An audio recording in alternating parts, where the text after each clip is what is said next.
दरिद्रता से बड़ा कोई दुख नहीं। इसलिए घर में दरिद्र को आने मत दी। और दरिद्र को रोकना है तो आप शुद्धि रखो, घर को भी शुद्ध रखो, घर में गंदगी न रहने पाए।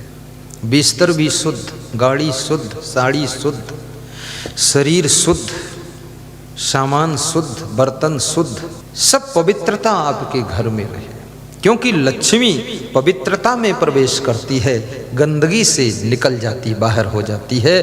और दरिद्र जहाँ गंदगी होती है वहीं प्रवेश करता है। आप पवित्रता अपनाइए, देखिए आपके साथ साथ लक्ष्मी जी आगे पीछे दाएं बाएं चलेंगी, आपके घर में कभी दरिद्र नहीं आएगा।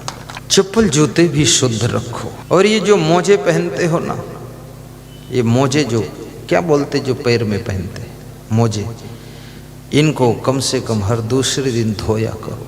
2 जोड़ी रखो। इसमें तो बहुत पसीना आता, बहुत बदबू आती, बहुत गंध आती। और थोड़ा सा आप मोजे कम भी पहनो। ठंडी बहुत हो तो पहनो, बाकी निकाल दो, खुला अंगुलियां रहे। मैंने तो कभी मोजा पहना ही नहीं जिंदगी में, न कभी ये वाला पहनता हूँ। कुछ नहीं, फालतू काम है। नल पर जाओ तो भीग जाता है, उसमें बदबू बहुत आती है, बहुत गंध आती, पसीना पसीना सब जूते के अंदर कसा कसा। थोड़ा सा ठंडी भी शरीर में लगनी चाहिए, थोड़ा गर्मी भी ज़्यादा लगनी चाहिए। एक बहुत मेरे भक्त डॉक्टर ने बताया है, जिसके शरीर में 4 घंटे कड़ी धूप सूरज की लगेगी वो व्यक्ति 90% बीमार ही नहीं होगा। क्या बात बताया है। और उसने बताया जिसके शरीर में ये खुली हवा भी लगेगी वो बहुत स्वस्थ रहेगा। और उसने बताया जो थोड़ा नंगे पांव चलेगा और दौड़ेगा उसको बुखार सर्दी जुकाम नहीं आएगा। थोड़ा नंगे पांव भी चलने का अभ्यास कीजिए, मिट्टी पर भी चल दीजिए। और थोड़ा सा सरसों का तेल भी पैरों में मालिश कर दीजिए। सरसों का तेल जॉइंटों में, सरसों जानते हो, शुद्ध सरसों का तेल। और उस डॉक्टर ने ये भी बताया कि सरसों के तेल के समान खाने के लिए, स्वास्थ्य के लिए कोई और तेल ही नहीं है, इसलिए सरसों का तेल खाइए तो सबसे अच्छा है। और या फिर मूंगफली का तेल खाइए, और या कि फिर बताया है सोयाबीन का भी तेल ले सकते हो, लेकिन सरसों का तेल सबसे टॉप है। वो भी रिफाइन नहीं होना चाहिए, डायरेक्ट सरसों लीजिए, धोइए, सुखाइए, पेरिए, तेल निकालिए, डब्बे में भरिए और सब्जी बनाइए, फिर खाइए, फिर देखिए क्या चमत्कार है। जो कुछ होने वाला है वो वर्णन नहीं हो सकता है। आपका शरीर ठीक रहेगा। और सरसों का तेल यदि नाभि में लगा लो स्नान के बाद, तब तो उसकी बहुत बड़े चमत्कार, केवल 3 बूंद। और घी यदि नाभि में लगा दो, गाय का घी, देसी घी नाभि में थोड़ा सा, बस उसका भी बहुत चमत्कार है। नाभि से पूरा कनेक्शन है, आपका सिर दर्द भी ठीक हो जाएगा, बहुत फायदा होगा नाभि में लगाने से।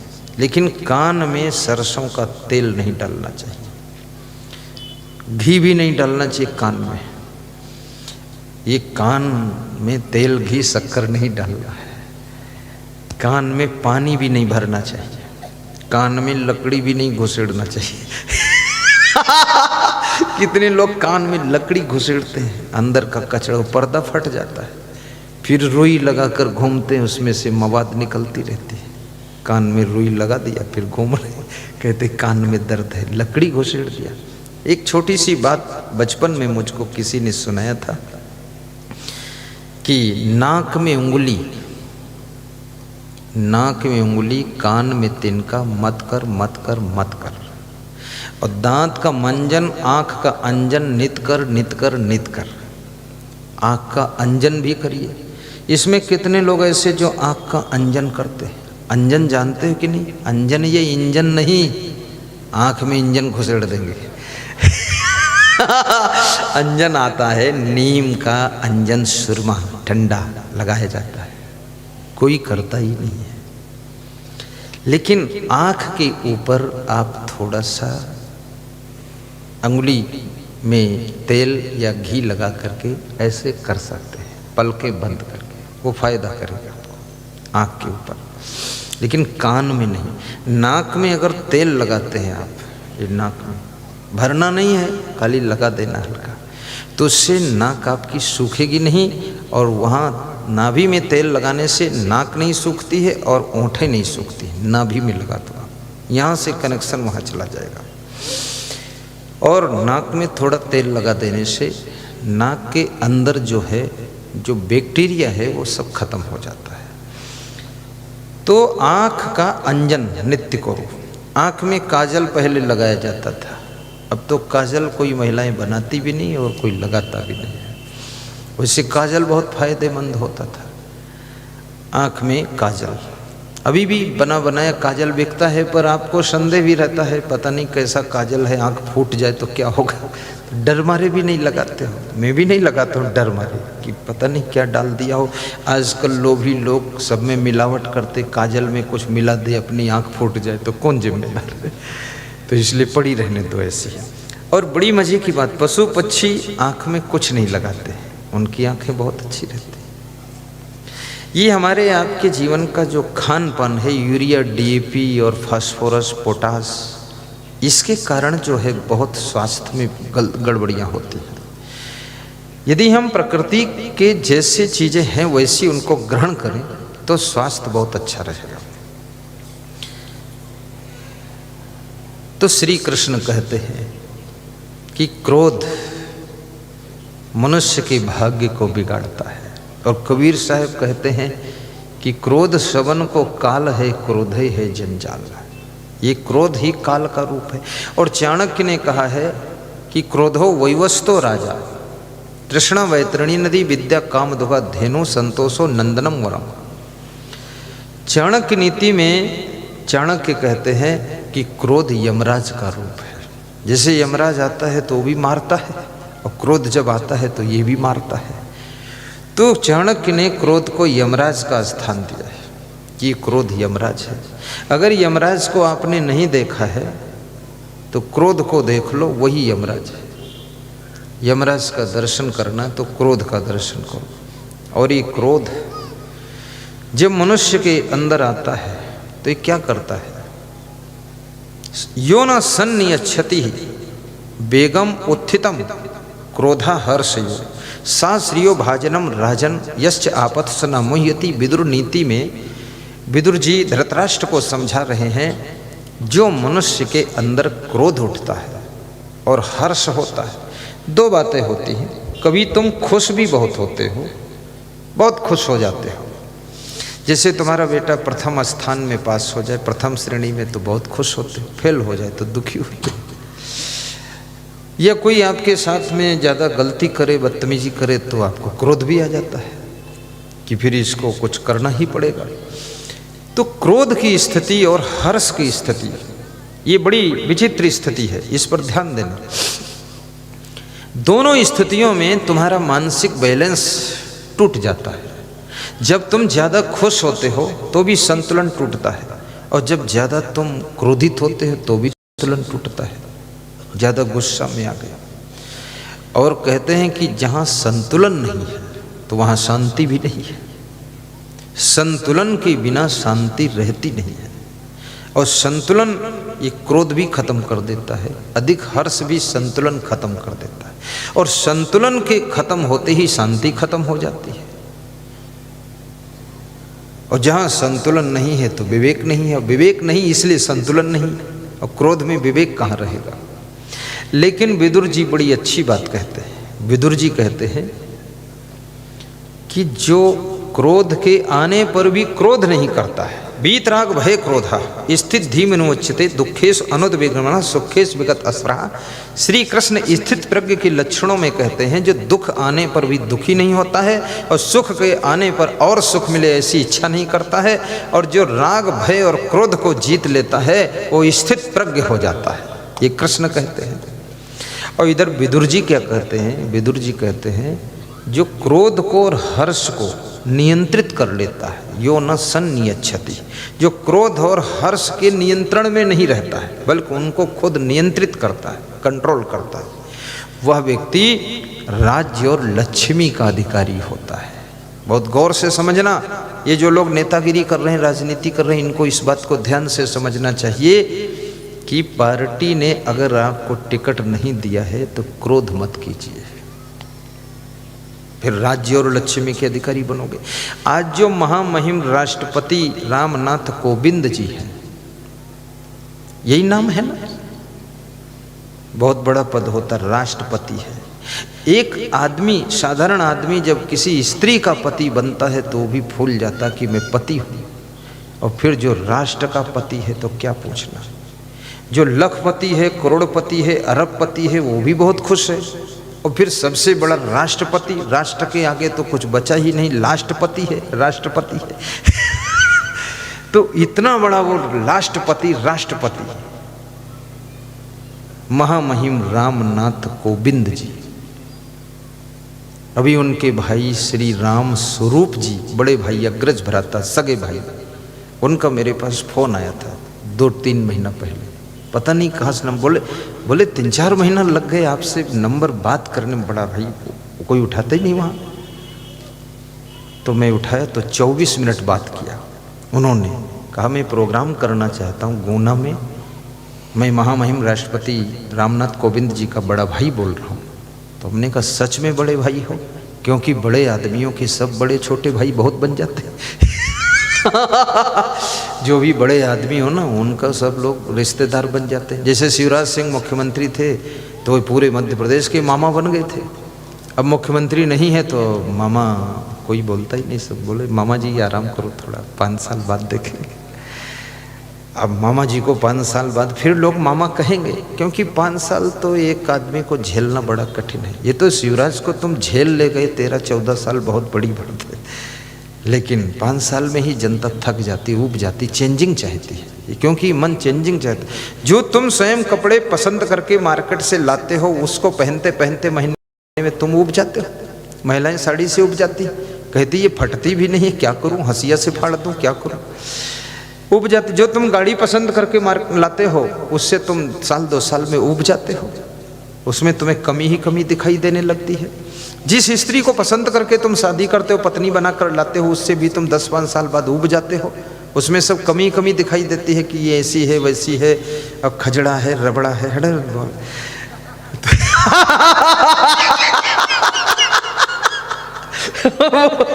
वो हमारा बूढ़ा संत भी हंस रहा कि यही हाल है ये गुरुदेव।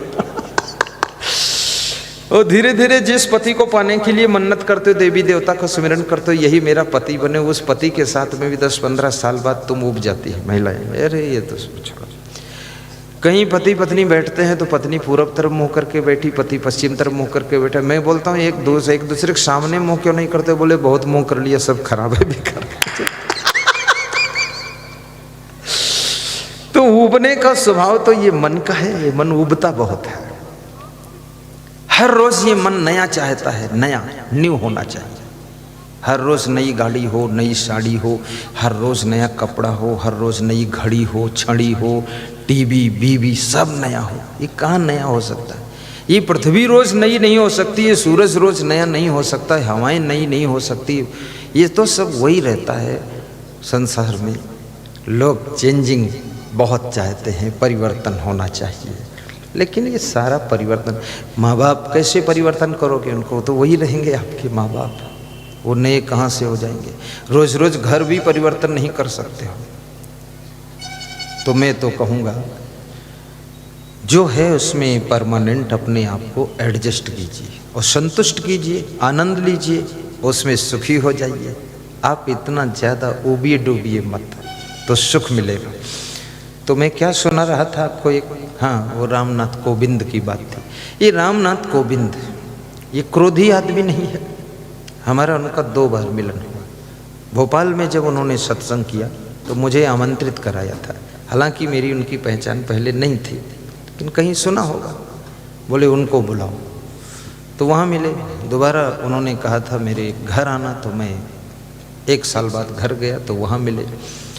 तो रामनाथ कोविंद सांसद का टिकट मांग रहे थे, उनको नहीं दिया, पार्टी ने टिकट नहीं दिया, उनका नाम काट दिया। लेकिन वो क्रोधित नहीं हुए, वे शांत रहे, गम खा लिए, लगे रहे। और लगे रहे, बिना चुनाव लड़े, बिना कुछ भिड़े, बिना क्रोध किए अचानक राष्ट्रपति बन गए। सोचिए, ये गम खाने का रिजल्ट मिला है। अगर क्रोध करते तो ग्राफ गिर जाता। इसलिए राजनीति हो या समाज नीति हो और या कि आश्रम हो, वहाँ गम खाने वालों को ही अवसर मिलता है। अभी हमारे धर्माधिकारी को यहाँ माला पहना रहे थे कुछ लोग, उनको माला पहनाया महेश पटवारी साहब और ये पत्रकार श्री दुबे जी, पवन दुबे और श्री वीरेंद्र दुबे, 2-3 लोगों ने पहनाया माला। वो धर्माधिकारी थे हमारे। अब वो धर्माधिकारी बहुत गमखोर आदमी है। गमखोर मतलब सहनशील बहुत है, शांत बहुत है। तो मैं अपने संतों की टीम में उसको धर्माधिकारी का स्थान दिया। धर्माधिकारी का मतलब ही राष्ट्रपति होता है। वो राष्ट्रपति है हमारे आश्रम का। अब राष्ट्रपति उसको बना दिया, क्योंकि उसको कुछ नहीं बनाया था तो भी वो खुश था, और बना दिया तो भी खुश है। वो बड़ा अच्छा आदमी है। जो आदमी गम खा सकता है, सहनशीलता रख सकता है, वो बिजनेस में भी सफल होगा। अन्यथा बिजनेस में तुम ग्राहक से उलझोगे, झगड़ा मचाओगे कस्टमर से, तो तुम्हारा बिजनेस भी नहीं चलेगा। और उलझने की आदत हो गई तो घर में भी उलझते रहोगे, बाहर भी उलझते रहोगे, तो शांति कब पाओगे। इसलिए क्रोध सबन को काल है। क्रोधो वैवस्तो राजा। क्रोध यमराज का रूप है। एक सेठ जी थे, उनका नौकर देर में आया दुकान पर, तो नौकर के एक झापड़ मारा उन्होंने जोर से। बोले, पागल, रोज रोज देर को आता, तू समझता क्या है। तो एक थप्पड़ मार दिया। तो नौकर के मन में गुस्सा आ गई, लेकिन नौकर मुस्कुरा दिया। तो समझ गया गुस्सा करोगे तो नौकरी भी जाएगी, इसलिए गम खा लेते, सह लेते। जो बुद्धिमान व्यक्ति होता है वो समय, वक्त, अवसर को पहचान कर एक्शन करता है। और मूर्ख जो होता है वो भविष्य देखता ही नहीं, रिजल्ट देखता ही नहीं, परिणामदर्शी बुद्धि नहीं, जहाँ देखो वहीं उदंडता कर देता। तो उसने कुछ कहा नहीं। उसने कहा, मालिक आपकी कृपा है, लेट हो गया, कोई बात नहीं। लेकिन वो नौकर जब घर आया तो उसकी गुस्सा तो भरी थी। भोजन खाने बैठा, खा करके उठा तो अपनी पत्नी को एक थप्पड़ मार दिया। गुस्सा वहां की दुकान में थप्पड़ लगा, उसका बदला पत्नी से मिला। और पत्नियों को इसलिए सावधान रहना चाहिए, तुम्हारी गलती हो न हो पर आपको डांट फटकार भी मिल सकती है, और उस डांट फटकार को खाने के लिए तुमको तैयार भी रहना चाहिए, पहले से रेडी रहना चाहिए कि हमारे पति जी आ रहे हैं, कोई नया आइटम ला रहे हैं, तैयार मिल सकती है। क्योंकि आप ही उनके खास हैं, आप ही उनके चीफ हैं, मुख्य हैं। तो आपके ऊपर ना अगर वो जोश उतारेंगे तो किसके ऊपर उतारेंगे। और उनका जोश तुम ही तो सह सकती और कौन सहेगा, क्योंकि तुम धर्म पत्नी हो, तुम सह कर धर्म निभाती रहेगी। और इधर उधर जोश निकालेंगे तो गड़बड़ ज़्यादा होगा। इसलिए धर्म पत्नी को अपने पति की गुस्सा को भी सह लेना चाहिए। लेकिन उस पत्नी को भी अपने पति से तो कुछ नहीं कहा, लेकिन थोड़ा गुस्सा आया तो उठी और उठ करके कमरे में गई तो बड़े लड़के के एक थप्पड़ मारा। बड़ा लड़का भी सभ्य था, असभ्य फैमिली नहीं थी, तो माँ को तो कुछ नहीं कहा, लेकिन अंदर गुस्सा आया तो बाहर निकला। और बाहर आंगन में उसका छोटा भाई खड़ा था, तो उसके एक थप्पड़ मार दिया। छोटे भाई, वो उतना समझदार नहीं था, बहुत छोटा था, उसको भी गुस्सा आ गया। तो वो किसको मारे, क्योंकि उससे छोटा कोई बचा भी नहीं। तो फिर बाहर निकला घर से, द्वार के ऊपर एक कुत्ता बैठा था, तो कुत्ते के जोर से लात मारा। तो कुत्ता भी, उसको भी गुस्सा है, तो कुत्ता चिल्ला कर भागा। तो सड़क पर एक आदमी जा रहा था, उसके पैर में कुत्ते ने काट लिया। अब जिसके पैर में काटा तो पता लगाया गया वो कोई और नहीं था, वो वही सेठ था जिसने उस नौकर के थप्पड़ मारा था, उसी के पैर में कुत्ते ने काटा। अब ये कर्म का चक्र कहां से कहां घूम कर पहुंच गया है। इसलिए जो तुम दूसरे को दे रहे हो, अच्छा दे रहे हो या बुरा दे रहे हो, वो थोड़ा वक्त लगेगा लेकिन वो घूमकर तुम्हारे पास में आएगा और ब्याज सहित आएगा, चक्रवृद्धि ब्याज बनकर आएगा। उस सेठ ने तो केवल थप्पड़ मारा था लेकिन उसके कुत्ते ने काट लिया, इतना ब्याज आया कि काट लिया टांग में। कर्म करने में सावधान रहो, क्योंकि धर्मशास्त्र कहते हैं एक कर्म फल भोग कथा है। मैं उसको उत्तर प्रदेश में सुनाता हूँ, यहाँ कभी सुनाया नहीं है, क्योंकि उसमें मेहनत भी ज़्यादा पड़ती है। कथा तो अच्छी है और उस कथा को मैंने एक पुस्तक में लिख दिया है। पुस्तक कर्म फल भोग के नाम से छपी है, कर्म और भाग्य नाम है, शायद क्या है, मिल सकती। तो उसका क्या है, शीर्षक सुना देता हूँ, थोड़ा सैंपल सुना दो। बोलते क्यों नहीं? रमेश पालीवाल रतलाम वाले खड़े हो ना, ये रतलाम से श्रोता है रमेश पालीवाल। देखो रतलाम सरसी गांव, राजा हनुमान बहुत दूर से आए साहिब बंधु।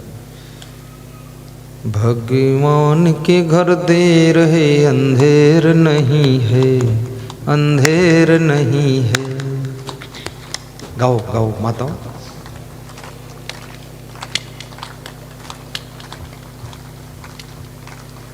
कुछ महिलाएं गा रही हैं, क्या गा रही हैं? घर में बिजली आती है, अंधेर नहीं है।